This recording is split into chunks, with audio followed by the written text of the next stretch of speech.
Hello, students, and welcome to our May 24th lesson. I'm going to leave you to the do now by yourself because we have a big lesson today, and I don't want to let this video get too long, but we will be solving quadratics by completing the square. Our assignment will be 2 pages. In-person students, you'll show me your work in school, and distance learners, you will upload photos, please, and you have homework 8. Solving quadratics by completing the square, day 1. We'll be doing this again. So if you finish early, there are some extra activities that you can do at the end of this page, as well as solutions to last night's homework. So let's work with our lesson plan. There we go, page width, I like that.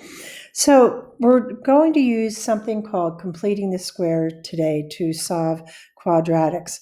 But as we do that, let's do a little bit of a review first on these perfect square trinomials. So we're looking for a number that adds two numbers that add to b and multiply to c. So factors of c that add to b. And we can see when we look at this that would be 4 and 4. So we know that we can write out x plus 4 equals 0, putting each binomial in parentheses. But we also know at this point in our quadratic exploration that we can simply write x plus 4 and then square it. And similarly with the second problem here, x squared minus 18x plus 81. If we want, we need two negative numbers that multiply to 81 and add to negative 18, and that would be negative 9 and negative 9. So we can write that x minus 9 squared, and these are perfect square trinomials. When we look at this third one, x squared plus 2x plus 1, we know that if we have a positive 1, 1 plus 1 equal 2, and 1 times 1 is 1. So that would be x plus 1 squared. And with our last trinomial, x squared minus 10x plus 25, we know that negative 5 times negative 5 equal 25, and add to negative 10. So that would be x minus 5 squared. So problems such as these are perfect square trinomials, those kinds of quadratic expressions. So if you have a perfect square trinomial, you can solve the quadratic equation by square roots. And here's what we're going to do. We're going to factor the perfect square trinomial, then we're going to solve by square roots, and we're going to remember that a positive number always has two square roots, the positive and the negative. So you have to solve for both cases. So these first 4 examples are really a bit of a review. So if we have these perfect square trinomial in x squared plus 4x plus 4, we know that x plus 2 squared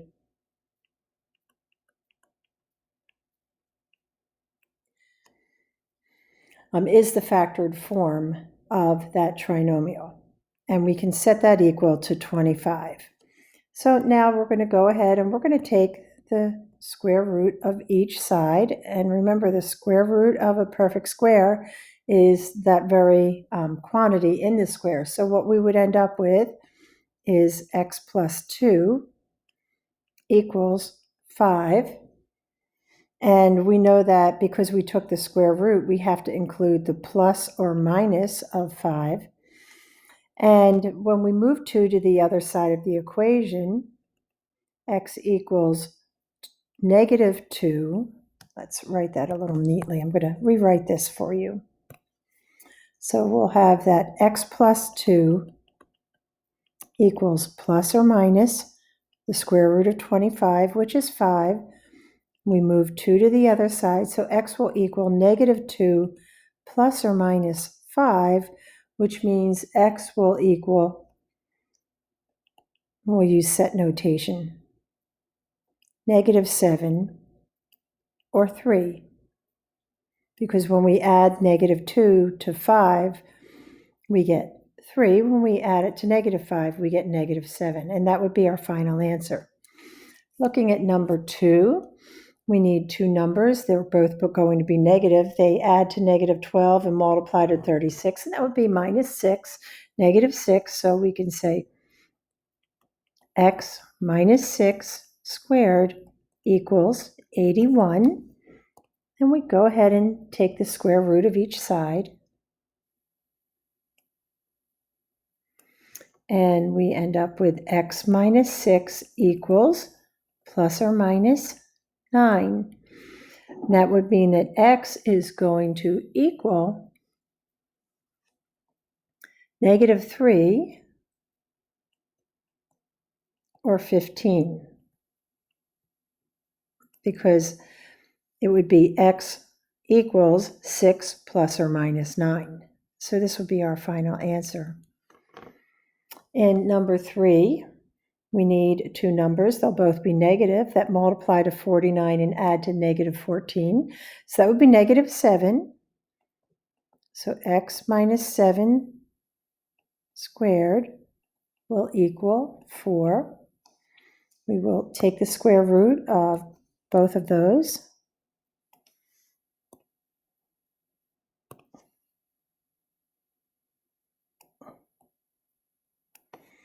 And x minus 7 equals plus or minus 2. So x would equal 7 plus 2 or 7 minus 2,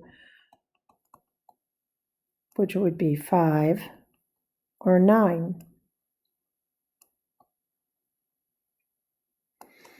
And in the fourth example, x squared plus 6x plus 9, we need two positive numbers because we have two positives there, both addition, that multiply to 9 and add to 6, so that would be x plus 3 squared equals 1. And we'll take the square root of each side.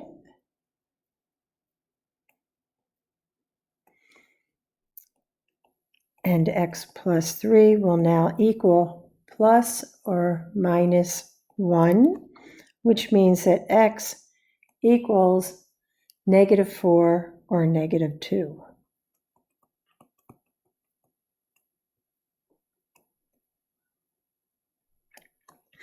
Now, drawing on what we just did, we can use a process called completing the square when our a value equals 1. And these are the problems we're going to do today. Remember, a quadratic would be ax squared plus bx plus c. Today, we're looking at when a equals 1. So we have this example, x squared plus 8x plus 7 equals 0. And we're going to go through this 4-step process. We're going to rewrite the trinomials x squared plus bx equals c. Then we're going to go through this kind of gyration, this kind of little bit of a algebra ninja trick here, where we take half of b, square it, and then add it to both sides of the equation. Then we will factor the left side, which will end up being a perfect square trinomial, so it'll be easy to factor. And then we'll take the square root of both sides and then solve for both cases. So I think for this example, I want to use some extra digital paper here so that we can do this and really see how this is done and kind of take our time with it.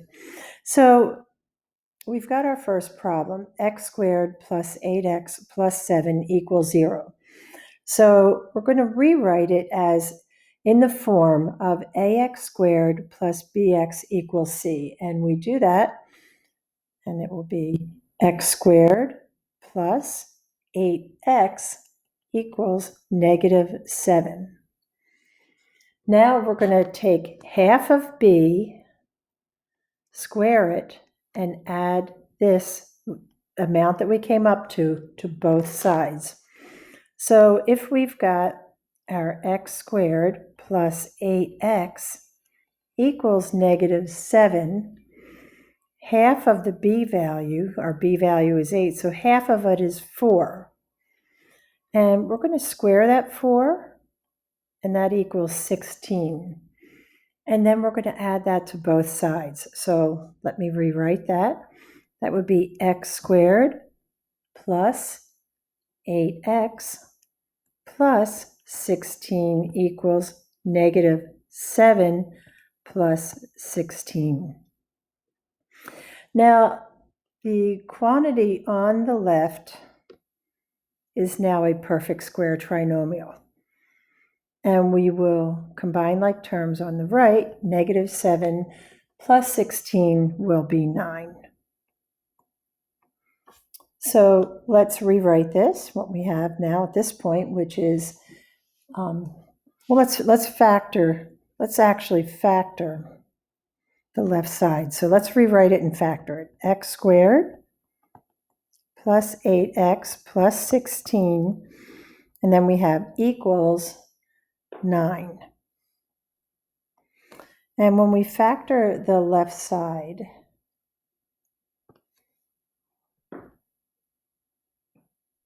we need two numbers that add to 8 and multiply to 16, so that would be 4. So we're going to end up with x plus 4 squared equals 9. Okay? Now this starts to look like some of the problems we did the other day when we first solved by using square roots. So now we're going to take the root of both sides. So we've got x plus 4 squared equals 9, and we'll take the root of each side,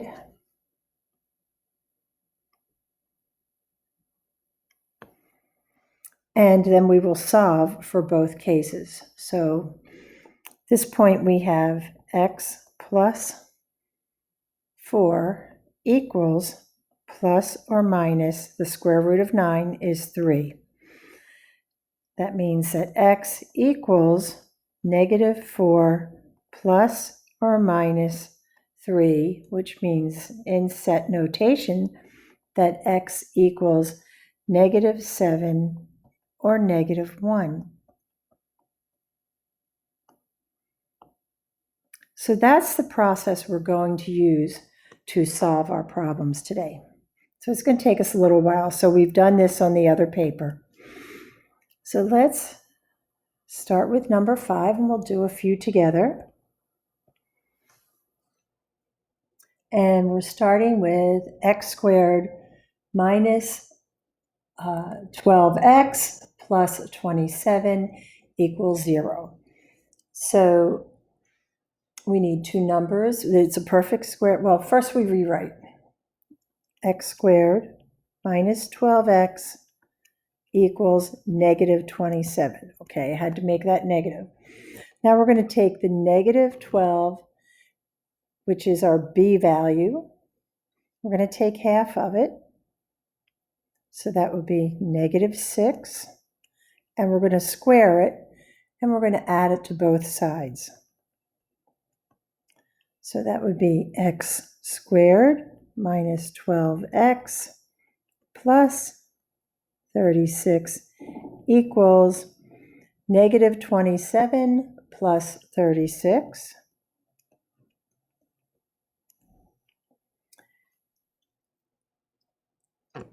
And negative 7 plus 36 equals 9.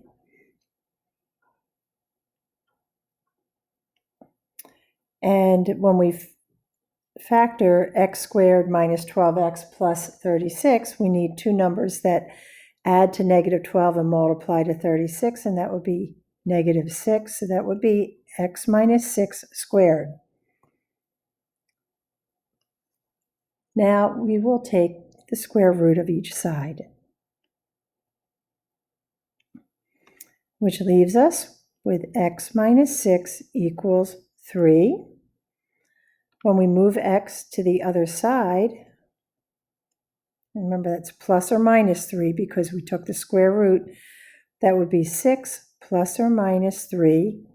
So x would equal 3 or 9.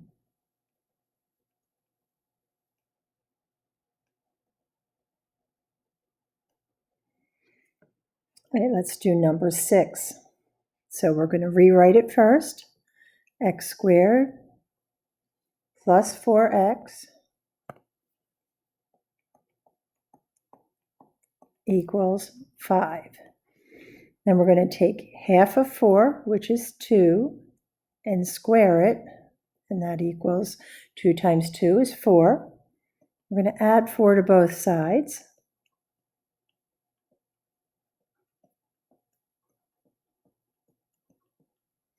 5 plus 4 is 9.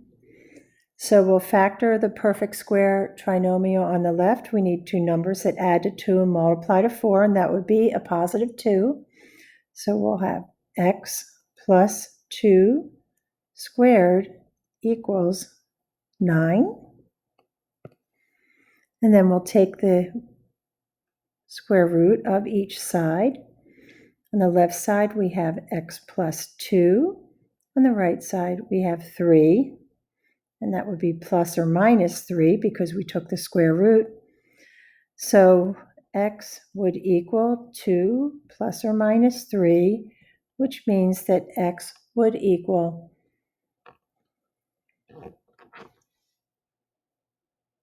negative 2. X would equal negative 5 or 1.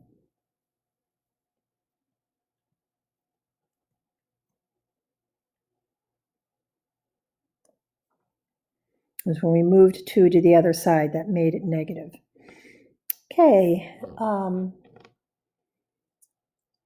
number 7, we have to do a little bit of rearranging. So we have negative 9 plus 71.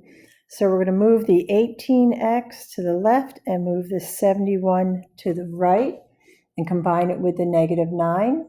So that would give us x squared minus 18x equals negative 80. And half of negative 18 is negative 9. Negative 9 squared equals 81.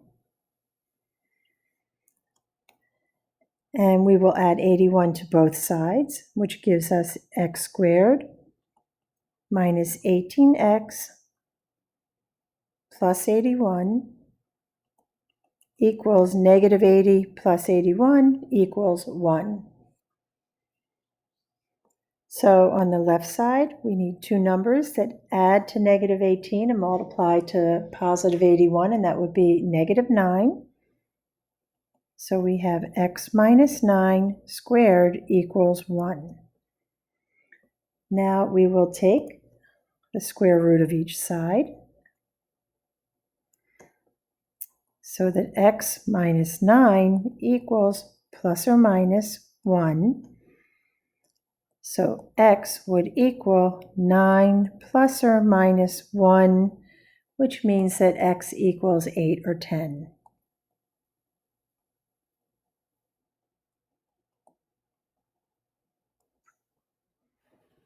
And I hope you could try number 8 by yourself. You just need to move that 50 over to the right. Go ahead and try it yourself and then come back to the video. Okay, number 8, let's rewrite this. X squared plus 2x equals 48.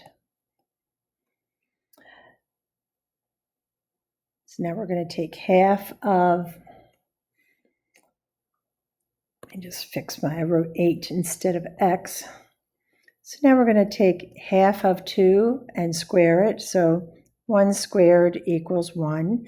We'll add 1 to both sides. X squared plus 2x plus 1 equals 49. And we need two numbers that add to 2 and multiply to 1. So of course that will be a positive 1. So that gives us x plus 1 squared equals 49. We'll take the square root of each side, which will give us x plus 1 equals 7. And that means that x equals -1, and that's plus or minus 7, plus or minus 7. So x would equal -8 or 6.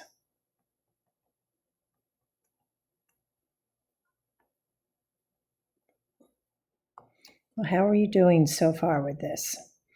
We have 4 more, but this time we're going to look at some irrational solutions.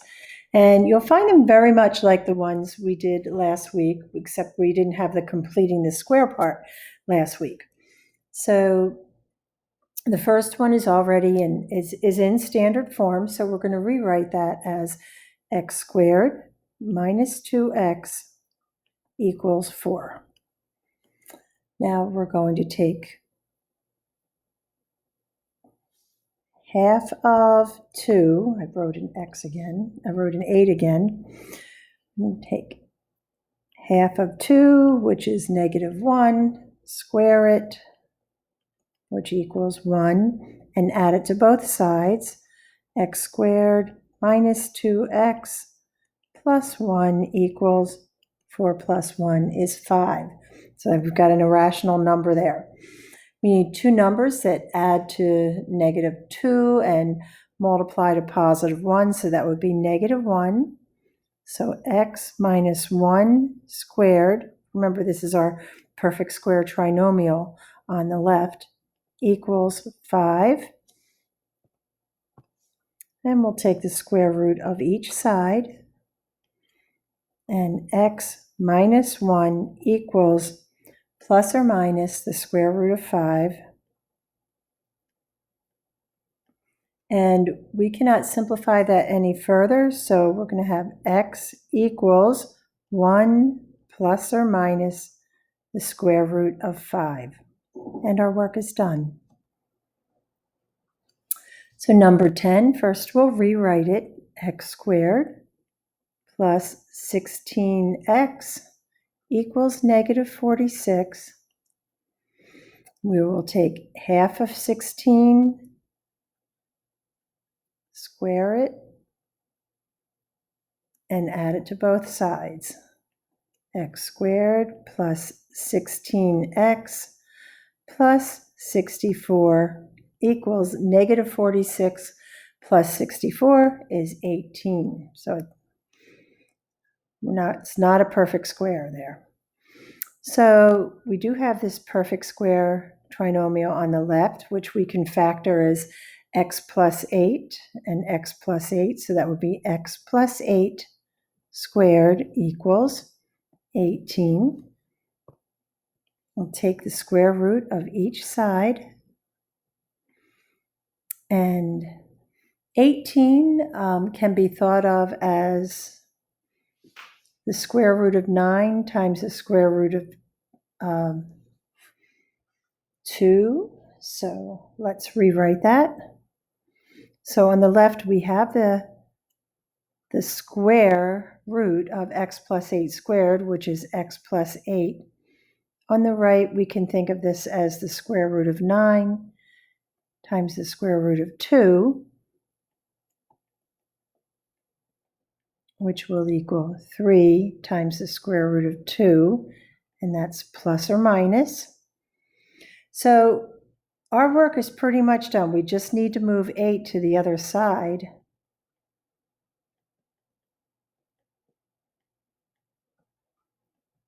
And write this answer in set notation.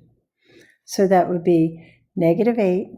We can't combine the 8 and the 3 because the 3 is multiplied by the square root of 2, which is irrational. So -8 plus or minus 3 times the square root of 2. And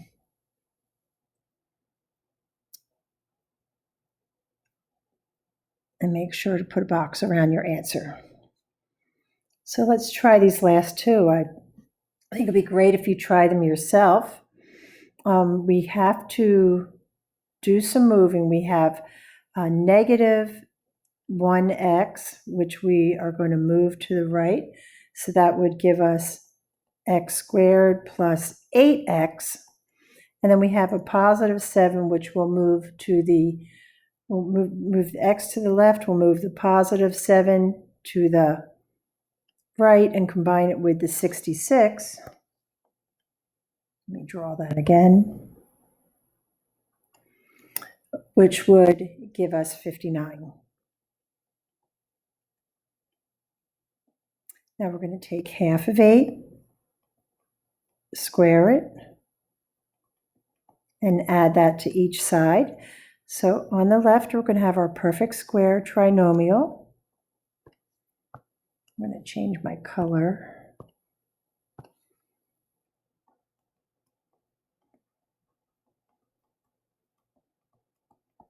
There's our perfect square trinomial. And 59 plus 16 will equal 75. And when we factor x squared plus 8x plus 16, the two numbers that add to 8 and multiply to 16 are 4 and 4, so that would be x plus 4 squared equals 75. Now we'll take the square root of each side.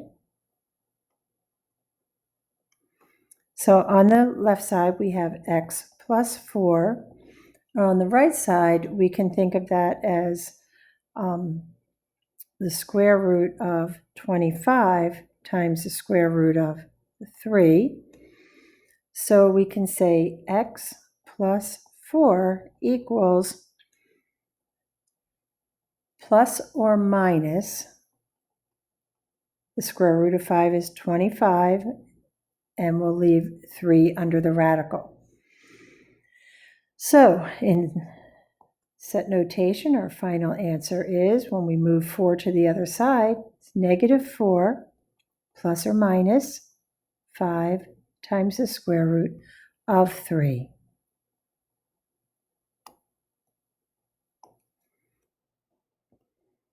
And then our last problem for today, we are going to move negative 2 to the right side and 6x to the left side, which will give us x squared minus 6x equals negative 1. So half of negative 6 is negative 3 squared, which would equal 9, and we'll add that to each side. X squared minus 6x plus 9 equals 8. Now we'll factor this perfect square trinomial on the left.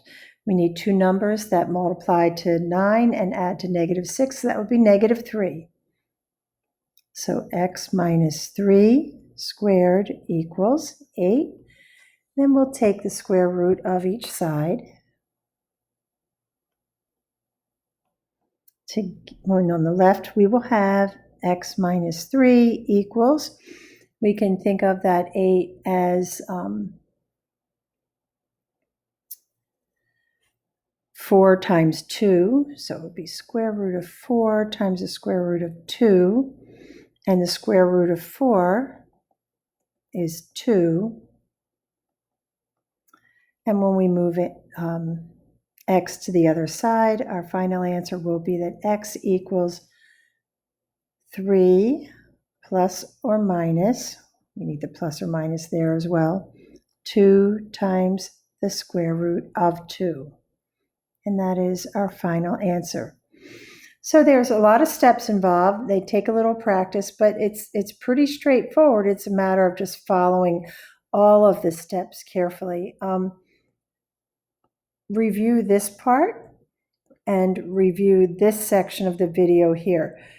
Students, these do take practice, but I always say it, with lots of practice, you'll be great.